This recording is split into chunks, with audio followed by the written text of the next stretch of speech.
ora whānau. Welcome back to the Heir'd podcast. We are so grateful and happy to have you here with us today. Mm-hmm. Now, as you can see, we've got a bit of a different background. Honestly, me and Mylie were talking about it. I feel like this was more us. Definitely. This is more us. We're literally just at our favourite place that we love to come to watch the sunset, which is, should we tell them? No, let's keep. Well, we're going to keep this one to ourselves. We're going to gatekeep for now. Gatekeep. Some of yous may already know, but anyways. But yeah, this is just a real spontaneous sort of plan that we organise literally today. Do you want to give them a little warning about all the noise in the background too? Oh, yes. I'm going to try my hardest to edit out all the background noise. There's jet skis going by, there's boats going by. It's just so peaceful and so calm and just feels like home. It really does. For this podcast, that is. Didn't really plan what we wanted to talk about today. I think we're just sort of moving on what has been pondering on our hearts and just, continuing to share the light, the love that God continues to show us in our lives. Amen. And hopefully we can be that for you guys as well and all our viewers. So, yeah, where should we begin? Well, without further ado, is that how you say it? What? Anyway, Char was just running me through a few things that she's been going over for the past few weeks or last week. Yeah, a few days actually. And I feel like it would be selfish of us or of her to keep it to just us two. And I wanted her to share pretty much what she was just telling me 5 minutes ago about what she learned. Okay, we're going there then. Well, it's very ironic and just goes to show how much God moves, or how quickly God moves, I should say. Because if you've watched our last episode, I sort of touched on how I was finding it really hard to just find that intimacy with God and getting back into my word and finding that flow. We just came from an amazing event. Oh my gosh, we have to speak about this. Yeah, go there. Because, man, his presence was so beautifully heavy in that atmosphere. And honestly, that is probably the first time in a long time where I just cried out to him with so much humility and just humbleness and honestly just being in his presence, man. It was so overwhelming in the most beautiful way. And also we were there with all our whānau and just sharing that experience with one another, man. I can't even explain it. I just hope one day yous are able to feel what we felt that night because it was just so powerful. Point blank, period, done. Yeah. No, it was though. It definitely was. I so agree. I think one thing for me going to that night and hearing all the testimonies, especially for men, like I'm so used to us women being vulnerable and like sharing our testimonies and sharing what God has done in our lives, but just to see these masculine men, NRL players, all of that, like men that you wouldn't expect to have that type of vulnerability, I think it was such a different point of view to see like in this walk. And I think like, I don't know, when we first come into it, you hear all the testimonies, but then along the way, it's real humbling to just, I don't know, sit and hear other people's testimonies, but I don't know, just something about seeing masculine men have that type of reverence and love for God. Like that's what it was. I think that's what captured me. Was just to see the reverence that not even like just literally every single person had for God, man. And it was such a beautiful thing to witness in person. It was such a simple service. Praise and worship. Opening up with praise and worship, and then everybody shared their testimony. Nothing dramatic. It was literally just people sharing their testimony. And man, the way that they moved every single person's heart in that room reminded me the power of our testimony. Sometimes we can really sit and downplay what we've been through. It's just such a beautiful reminder and how much of an impact and how much freedom you can bring to somebody's life. The way that you speak about your testimony just glorifies our God and shows how amazing our God is. And I think that's what hit me the most, is like, man, look at our God move in all these people's lives. And every single testimony was different. It was some heavy stuff as well, but to see them come out of that and to glorify God through some of their most challenging seasons also gave me so much gratitude for the love that I have for God as well. And just made me love God even more because he just really showed up and showed out in that service. Really. And I think it was too people of status, people that have kind of reached the peak of their careers and all of that, and just seeing or hearing them all say they've reached the top of the top, they're making big money, they've kind of got the world in their hands, hearing them all say that nothing fulfilled them the way that God was able to fulfill them in their lives. It was a wholesome weekend, it really was. One of the guys that got up and spoke, he shared his testimony and he shared what Christ has done in his life, but he also shared how he's not perfect and he's still trying to find his walk and he's still learning and all of that. I loved that because I was telling Char when I got here, for me, I forget sometimes that we are women of spirit and of Christ, and that sometimes my flesh and my physical life can take over my spiritual walk, and I can almost view myself from the physical perspective and forget that I am the daughter of the Most High. We are literally a tripartite being, our spirit, our soul, and our body. When I look at things that I've done from a fleshly place or that contradicts the spirit, it makes me condemn myself and it makes me feel like everything that I have done with Christ has been undone, and it feels like I've kind of gone backwards.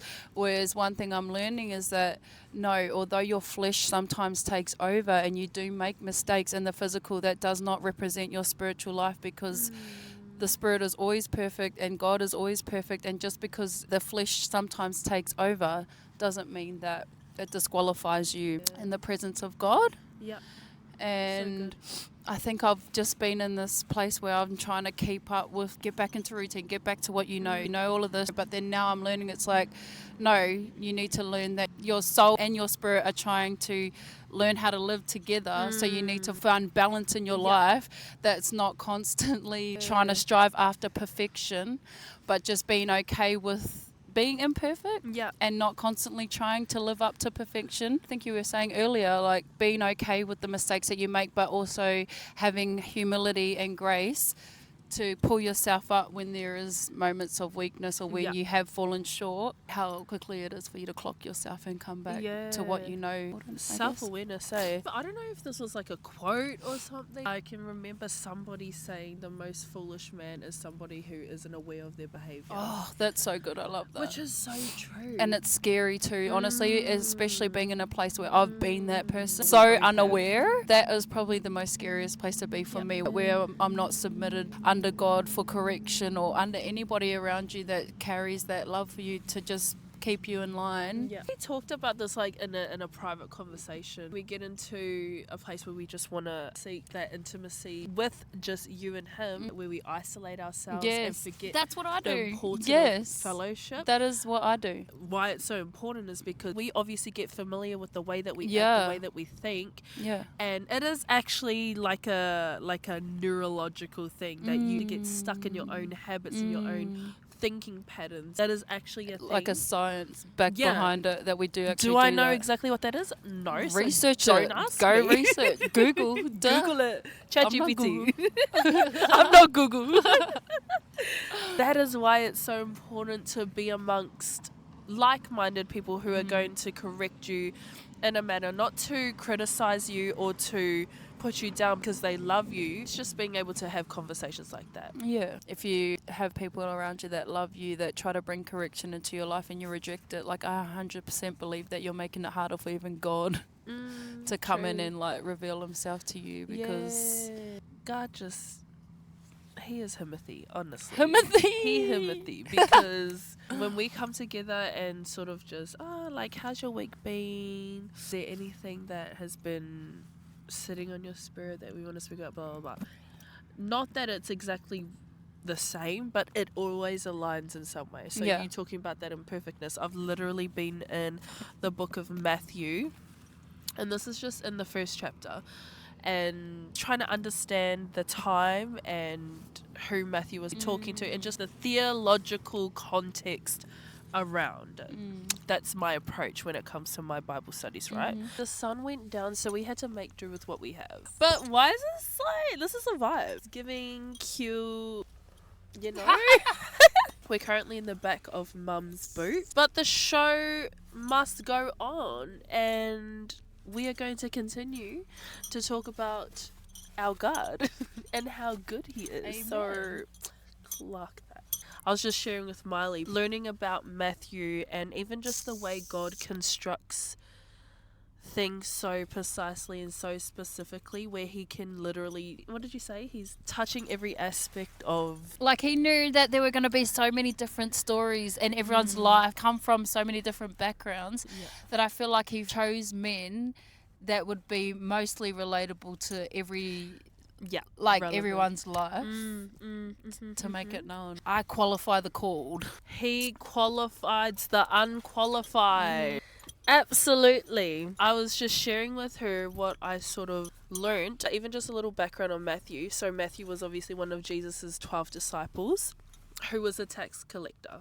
So back in those days, tax collectors were often viewed as traitors or just people that are dishonest, so nobody trusted them, right? Even Jesus choosing Matthew immediately highlights and demonstrates one of the major themes of the Gospels, which is God's grace reaches those society rejects. You just touching on that, just even for myself, like coming from some of the most ugliest mistakes that I feel like I have made in life. Absolutely, there's moments where I even think to myself, like, are you even qualified to even speak the name of Jesus? Are you even qualified to be able to come on here and speak about God? Or are you righteous enough? Are you holy enough? Are you a good representation and whatever?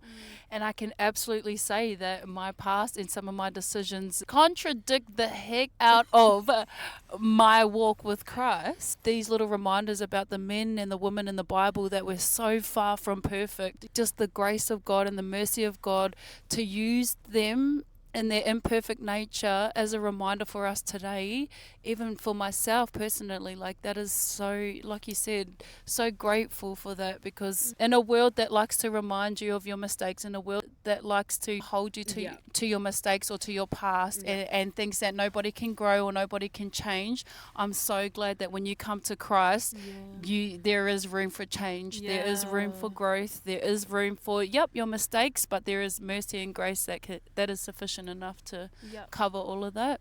And I'm so glad that you're touching on this, because so beautiful. It's such a good reminder. That was God. God literally orchestrated this whole thing. What were some other key things that align with what we're talking about? Oh, is that David's the one where he sent the husband out? Uriah. So reminds the Jews of David's sin with Bathsheba and the death of Uriah. Even Israel's greatest king failed, yet God continued his redemptive plan. With King David, like, yes, he was one of the men that made many mistakes, like you just said, but he was also a man after God's heart that quickly knew how to humble himself before God and wasn't afraid to come back to the feet of Jesus and ask for that forgiveness. So I think that, then David was one of those men that was very much imperfect and made so many mistakes, but always came back to the feet of Jesus with humility. Well, that's what we were sort of talking about, the difference of a foolish man and a humbled man is like knowing how to actually own up to your mistakes and take accountability of your actions and just your behavior, and being able to come before God, stripping away literally everything and just laying it all at his feet. Like, how would you describe that? Obviously, it's so easy for us. So it's funny that you say that, because literally I was going to go back to the time where I remember my life before receiving Christ and my life after receiving Christ. I remember before Christ, none of these things were even apparent to you. Things like that don't just come to your mind. The way of correction or humility. Whereas when you come to Christ and you make a mistake, naturally I feel like something is planted in you where it's like it brings you back, even when you try and ignore it. Well, that conviction. That conviction. You can, I actually didn't think before about Christ, that conviction is not there. The correction's not there. The humility, the understanding is not there. But after you receive Christ, like, girl, I have tried to ignore that conviction. I have tried to ignore that. But once that's planted in you, there ain't no taking it out. And it's going to keep itching. It's going to keep knocking at the door until you acknowledge it. So I think that it really does just come down to salvation. Once you receive Christ, you can't run from it. These are literal practical steps of a successful person. I committed to a 30-day health reset, right? But I wanted to apply that to every area of my life, and because I knew the place that I was in mentally and internally wasn't where I was meant to be. It was probably like the lowest of places that I could go to. So it's been around 3 weeks, and I've been really intentional with trying to tackle on my habits. Bear with me, guys, because this all plays a part of our walk as well. As much as you can have a spiritual connection and spiritual alignment, there's always practical things and actions that need to take place in order for you to, like Mylie said, find that balance between spirit, soul, and body. We're going somewhere with this, okay? I sat with myself and just dissected where I was at in that moment. And like I said, I was very well aware that I wasn't in a place where I wanted to be, and I knew there was so much more for me to give and also to unlock. Yeah, I was really intentional with the way that I planned out my days. Not that every day was perfect, it still was a challenge, and there were still things that I wasn't able to upkeep, but I think the first thing is self-awareness, knowing that there needs to be a change and willing to actually make that change. And I think that instantly unlocked the door to creating better habits, creating a better mindset, and just being more positive and life-giving and having more gratitude rather than picking at the little things that aren't going right in my life, you know? I've been focusing on what's going to be feeding into me rather than draining me or distracting me. Also just sort of understanding and learning the minds of successful people. There's a way that they function. There's certain habits and things that they do because they know it works, right? But one thing that I've learned when it comes to a successful person's mindset, what were we just talking about? Because my mind is, what were you just talking about? I've just lost my train of thought, but pretty much what I'm, Holy Spirit, come on, nah. What I'm trying to say is they're always wanting better for themselves. The moment they lack, they're very self-aware of their behaviour. They will be the first to pull up their mistakes before you even confront them with it. Yeah, I love that. That's where I was trying to go with that. That's the difference between a successful and unsuccessful person is victim mentality. That's so true, because victim mentality does keep you stuck. It's not until you're self-aware and humility comes into play where growth does happen. That's so true. Kind of like being able to see yourself from third person. It's funny you say that because that's what I've been trying to do with myself. Like I said, guys, I'm not perfect, so I have my crash outs every now and then. We all do. My kids run me off the wall. Nah. Loud. But oh man, yes, I'm in a very testing season in motherhood. I will admit that. But I've found the more I start to learn about the way our thinking patterns and mental patterns, emotional patterns work, thinking in a third person view, why did you react like that? No, that's so good. I think that's so healthy to be able to detach yourself from your emotions and your feelings and actually sit there and confront. So many people are doing the physical work, going to the gym. No, I was in that... I was in that season. Actually, no. I've done it's the physical that I'm trying to catch up. And this is why we chose not to. This country bumpkin nature. No, I was very much in that season where my default wasn't my Bible, wasn't prayer, wasn't surrendering. It was going to the gym. That's crazy because then you think freaking moth.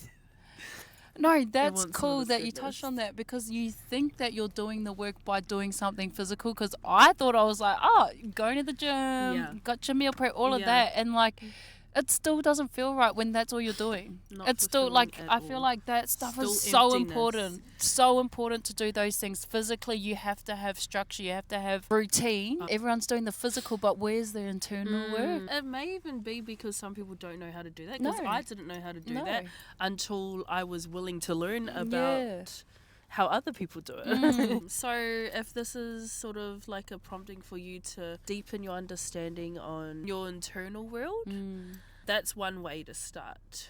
If you truly want better for yourself, not only for yourself, for your families, for your partners, for whoever is in close proximity with you, if you want to be that life-giving spirit, if you want to be that person that builds and encourages and uplifts other people, start with yourself. And you touched on last week about how you started journaling and what that done for you. Maybe share what the benefits that had too. Yeah, I don't do that consistently. I did it consistently for like a few days. I did notice a change, more self-awareness. So the reason why I started journaling, one, braids would always encourage me to journal, and I was like, ugh, what do I want to journal about? I don't want to listen to myself talk about my feelings. Like, just saw no value in that. And it wasn't until I came across this video of this girl talks about your neurological pathways and how we actually have the ability to change our thinking patterns. What we project is what we get, learning how to use that to your benefit. She talks about how journaling helped her understand the way that she thinks. Like, that got me thinking. When you go in with an intention in wanting to understand the way that you think and wanting to create healthier thinking habits for yourself, that's how it starts to flow. That's where I guess the self-awareness started happening, where I noticed change. And I can just imagine if I consistently stick with this. Just giving practical steps of, what that looks like. But even that, so journaling, your own time, internal stuff. But I also do feel like find a church. Literally find a church. You might not know the benefits of it right now, and even if you're not Christian, even if you're still trying to figure out this walk, you don't really know where to start or how to start exercising your internal world or doing that. So good. Find a church. I'm telling you now, even if you don't believe or whatever your mindset might be around that, if you can find a good church for you, I promise you all of that internal work will start to happen, because the way God will be able to speak through the man or the woman that's at that pulpit into your life or what you might be going through. Church is honestly the best thing that you can do for yourself as an internal exercise, I feel. Because, whether you believe in Christ or not, if you go to church, you're going to learn something. You're going to learn something. You're going to learn going something. to the gym.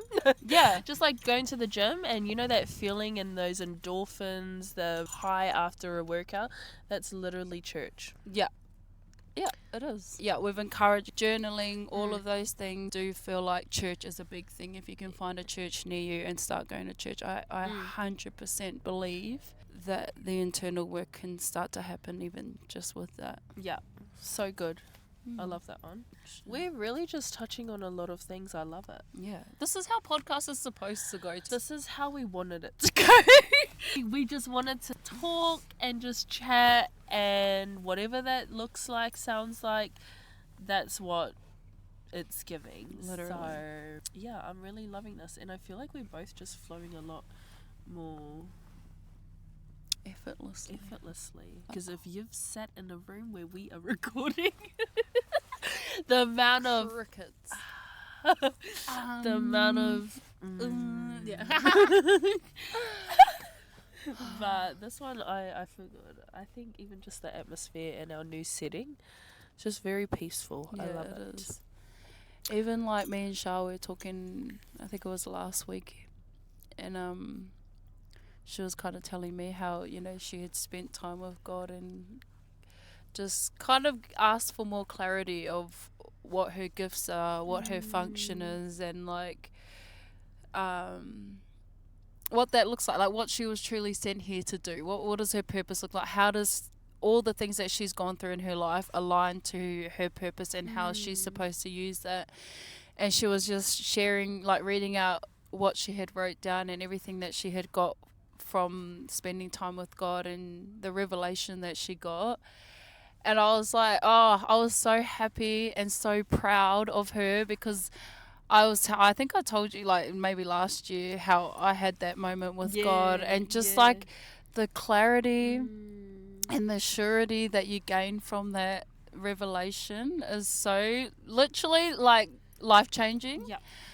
And Char and I are just on a journey, like not even on a journey, but we've kind of reached a point now where everything was so blurry before. Everything was kind of we were just going with the flow, whatever. not really knowing. Like, we knew that the puzzle pieces were there of everything that we've gone through in our lives and our gifts and our function and all of that, but we didn't know how the puzzle pieces fit together to fulfill our purpose properly with clear vision and a clear mindset of knowing exactly where we're going. And we're still unlocking, by the way, still learning, but I feel like for the most part those pieces have come together. And I just feel like it's so, like, it is the most freeing feeling, knowing exactly why you were sent here, your gifts are, what your function is. And even just flowing together. But you know what, I'm going to go here real quick because I feel like this is really important and sort of showed us how important it was too. So I think a few weeks back, me and Mylie actually had a real deep conversation for the first time where we were able to confront our feelings. Not that we had feelings towards each other, but just speak in a way with such vulnerability and rawness and realness to each other. And I feel like, honestly, ever since we were able to go there with one another, the unity between us and just the love and even the connection. We always joke about this, but this is my wife. No, literally. And it's funny because me, like, literally, Raids knows it, our family knows it. This buggy's trying to take our moment. We truly didn't feel the depth of our relationship until we were able to go there with one another. And I feel like that was the very point that unlocked so many doors. Yeah. And I really just wanted to say that because I feel like that played a big part in our shift and in our turn. True. Our sudden turn. Yeah. That did. No, I agree. 100%. I absolutely agree with that. And I think even for anyone watching, creating a space for your loved ones to go there, or, you know, just having that humility or whatever, like just creating a space where you can be vulnerable with each other and share how you've made each other feel or whatever that might be. You never know how much that could unlock somebody's next step. That's actually a thing that I've learned is uncomfortable situations unlock something. And I said that to you. Remember, I said that every time something, it's weird. Like, I've gotten to a point in my life that every time something scary, not even scary, but every time something challenging comes up for me, or when life starts to get uncomfortable, I've gotten to the point where I get excited now because I'm like, I love that. No, it's because I know, like, I'm like, God is about to either reveal something new to me or he's about to take me to another level. And it's uncomfortable and he wants me to shift. And if it wasn't for this uncomfortability, if it wasn't for the challenges, then I wouldn't move. I would not get off my air. Yeah. I would just keep sitting where I am. And so it's weird. It's such a weird thing to explain, but I feel the closest to God whenever there is a challenge. I'm like, okay, Lord, let's go. Like, it's like he loves me so much that he doesn't want me to sit in any old ways or anything that is not from him. He will make life so uncomfortable to the point where you have no option but to push forward or to break out of whatever that is. I actually get scared when nothing's going on in my life because I'm like, you know what? That's on some big dog ish because you have to reach a specific level of maturity to see life through that kind of lens. Like, that is what I'm hoping I'm gonna get to because the moment something starts to challenge me or get hard, my emotions. Oh, girl. That literally, girl. We have all been there. It is literally like, hey, but you know what? Put me in the gym with her and she will absolutely put my ass to the ground. Like, physically, like, I'm still getting there. But, yeah. It took a while to get to that point internally. That is so inspiringly. That's honestly where I want to be as well with my mindset. So see, that's crazy because I want to be more like you in a sense of, like, because how Char was touching on earlier, the isolation because you feel like you're not in the right place. I do that. A lot of the times. I isolate myself because I'm like, wait till you're in a good place and then go and fellowship or whatever. Yeah, whereas I'm learning, no, girl, just just do it. Even when you're not perfect. Like, that's one thing I've learned from you. Even when you're not perfect, even when you don't have it all together, just do it. Like, don't think too much about it. Just do it. And that's why we balance each other out. Literally. Because I ain't getting out of the house if she ain't coming. Nah. Ditto. I ain't going if she ain't going. No, but I love that we can, like, we're just always learning from each other. 100%. And I think that's so important in every relationship. You should always be around people that are wanting to see you elevate, grow, even inspire. Hearing Char share about what she gained from her revelation with God and like the puzzle pieces coming together, I'm like, I could cry at how proud and how happy I am of that. Like, you want people around you that are going to support and uplift you and just push you to where you're supposed to be, man. Yeah. I'm going to try not ramble. So, like I said, I was in the book of Matthew, just sort of learning more and just understanding what God was doing. I'll just give you a little overview because I think this is important to know as well. If you're familiar with the Bible, the first 4 books of the New Testament are known as the Gospels, and it's Matthew, Mark, Luke, and John. It was a constant thing that always came up, the book of Matthew, and so I was just like, ugh, oh well. Yeah, we're going. Fine. I'll go there then, Lord.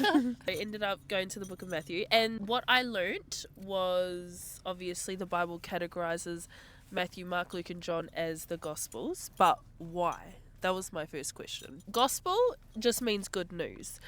And the good news is that God sent his son, Jesus Christ, to save humanity from sin through his life, death, and resurrection. So that's the good news, right?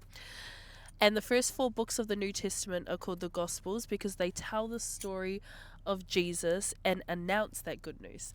Even that, I don't know why I wasn't made aware that was what the Gospels were. Well, like, and it was different, and because they were from different people too. Same event happening. Each see the same person, which is Jesus, but notices different details based on that specific person's perspective and purpose. So, like you were saying, they seen it through different lens, but obviously God gave them all a different purpose in what they... Good, girl. Like, you know, no, but even I was like, really? Like, I was like, wow. Is that kind of like if the pastor's preaching a word, same word, but people will perceive it and receive it according to whatever. So those 4 people were perceiving it in a different way, but they each had a purpose behind the way that they perceived it. So each book, although the same events were happening, each book had its own purpose on what it was revealing. And I was like, what? What do you mean? Like, it really go that deep, fun. But it really does make sense how we are all a revelation of Christ to the world too, in different environments, and exactly. different Mylie, aspects. the way she learns, the way she functions, the way she catches things is different to the way that I learn, function, and catch things, but we are here to fulfill the same purpose. I love that. Oh, like, that is beautiful. Right. That is so beautiful. It was honestly such a beautiful reminder. I feel like that's why when you know how you're sent or whatever, that's why there's no room for comparison or room for jealousy, because you know exactly what your perspective of Christ is. And like, I love that. Beautiful. No, that's so true. I hope that could be an encouragement for those who may compare their walk or may compare their journey to other people. Yeah. I think we just want to encourage you that your story is your story. The things that you go through, the things that God reveals in your life is for you to display in such a way different to everybody else. Yeah.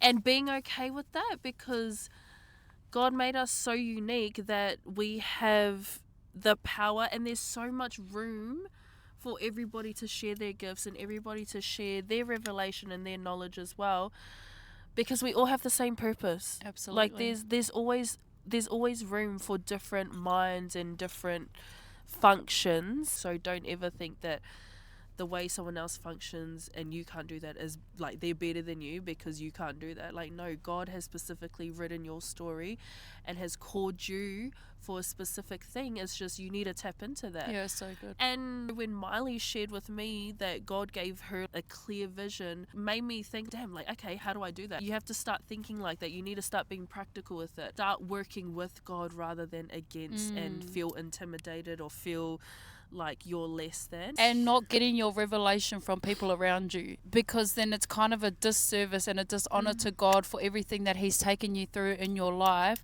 that has been so intricate and so detailed to exactly how he wants you to function. It would be a disservice to him for you to gain revelation from watching other people around you of how you think you need to go, when he's waiting literally with the keys to your purpose and is like, just come and ask and I'll give it to you. But that's the thing, like, I think this is a very good conversation, because I really believe some people don't know that. Yeah.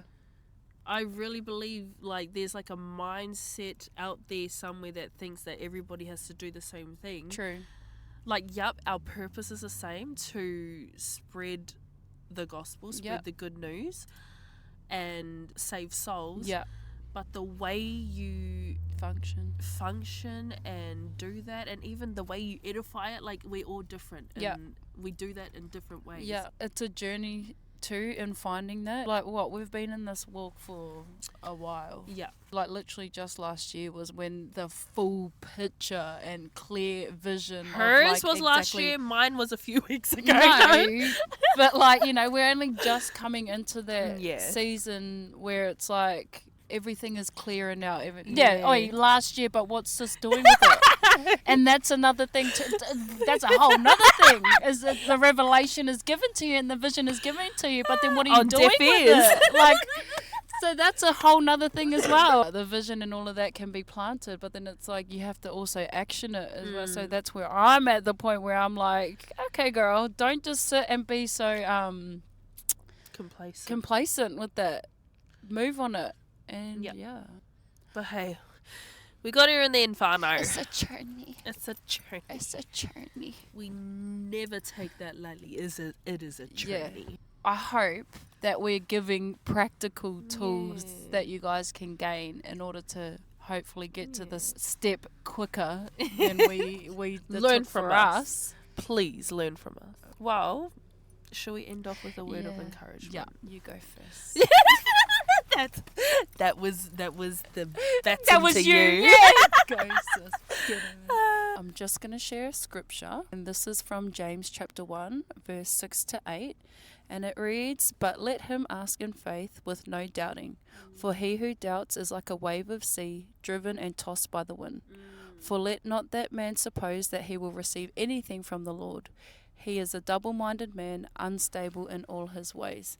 And the reason why I wanted to pull that up is because how me and Char were talking about the vision and the revelation that you get from God and this walk. Once that vision starts to become clearer, once you receive that revelation from God of exactly what you're sent here to do, or like your function and whatnot, everything in your life, the confusion, the double-mindedness, it all goes out the window, because you know exactly what you're targeting, where you're going, and there's no longer room for doubt or confusion, because that revelation from God has become so clear for you that it ends up being your driving force. It ends up being kind of like the light that no matter what happens in life, you always know where to target, you always know where that light is, you always know how to walk or what your aim is, because it becomes so much more clearer. And even how it says the Lord can't bless somebody who's double-minded, because it's like a child that can't keep still. A child, if you picture a child that can't keep still, a child that is constantly hyperactive and all over the place, that is literally what it's like for God to deal with us when we're in a double-minded state, where we have a lack of vision, a lack of clarity, and confusion is what is leading our life. It's hard for you to stay on track and stay on path. Just knowing the importance of actually getting that revelation and that vision from God of what your function is or whatever, so that you don't end up being double-minded, so that you don't fall into confusion. And stay on path. I also think knowing God's timing is never our timing. True. And one thing that's important is becoming the person that is willing and able to hold the capacity of that vision. Yeah, that's good.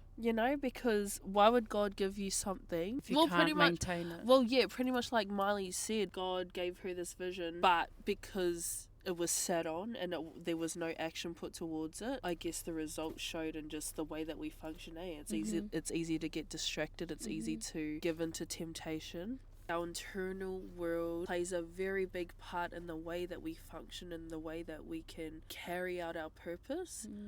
We're going to finish it off here. And one word of encouragement that I want to leave with you all is to go there with yourself, to really dig deep, get into the nitty-gritty parts of you, not anybody else, not what other people have done to you. It's you. Really understand why you feel certain types of ways, why you think certain types of ways. Really understand the way that you function internally. Not that I'm saying you have to be perfect in order for God to give it to you. I'm just saying having that willingness and that heart to actually want better for yourself. Because, again, those unlocked doors, God's already got things prepared for us, right? Mylie talked about it in one of the previous episodes. There's stages that you have to reach, but those stages require a specific posture in the way that you approach it. So, for example, just to sort of like give you a physical example, is when we work on our own issues, when we work on our internal world and are willing to grow, it's only going to multiply into better things, and we're going to benefit from it. My last words of encouragement, pretty much what Char said, to do that internal work, but finding spaces that are going to help grow that, or that are going to help move that, or push you towards that, whether that be a mentor, whether that be a church, whether that be people around you, that I feel like the impact that would have on your life and actually everyone else around you, I think a lot of people could benefit from it. We're going to end our episode off there, whānau. Thank you for sitting with us and bearing with us with our different 10,000 backgrounds. But we really hope you enjoyed this episode. I really enjoyed recording this. Not that I don't enjoy recording, but I really enjoyed the flow of this one. And even the corridor, period. We've got some exciting things that we are planning for the future of Heir'd. So stay connected, stay ready. We got some amazing things happening, whānau. So we love you so much. Thank you again for your support. Thank you for your understanding and your grace on how inconsistent we are. But we love you so much and we appreciate yous. And yeah, until our next episode, we will see yous then. Love yous. Bye. Good.